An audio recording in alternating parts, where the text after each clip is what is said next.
સાવરકુંડલા સહિત આખો અમરેલી જિલ્લો અને સમગ્ર સૌરાષ્ટ્રની અંદર છેલ્લા 3 દિવસથી ભારેથી અતિભારે વરસાદ પડી રહ્યો છે।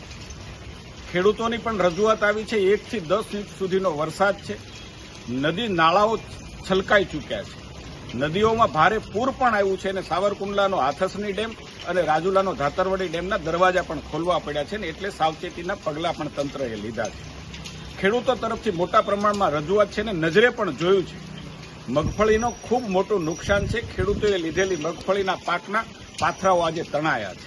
કપાસના પાકને ભારે નુકસાન છે। ફાલ આજે નીચે પડી પણ ગયો છે। ડુંગળીના પાકને પણ પારાવાર નુકસાન છે ને એવા સમયે અસંખ્ય ખેડૂતોના ફોન દ્વારા અને વોટ્સઅપ દ્વારા અનેક રજૂઆતો પણ મળી છે ને એટલા માટે હું ખેડૂતના દીકરા તરીકે, ખેડૂત વિસ્તારના જનપ્રતિનિધિ તરીકે રાજ્ય સરકારને માનનીય મુખ્યમંત્રીશ્રી અને કૃષિ મંત્રીશ્રી વરસાદ રહે તાત્કાલિક સર્વે કરવામાં આવે અને ખેડૂતોની વહારે જેટલી બને તેટલી શક્ય વધારેમાં વધારે મદદ ખેડૂતને મળે એવો તાત્કાલિક નિર્ણય કરવામાં આવે એટલી મારી કરબદ્ધ વિનંતી છે।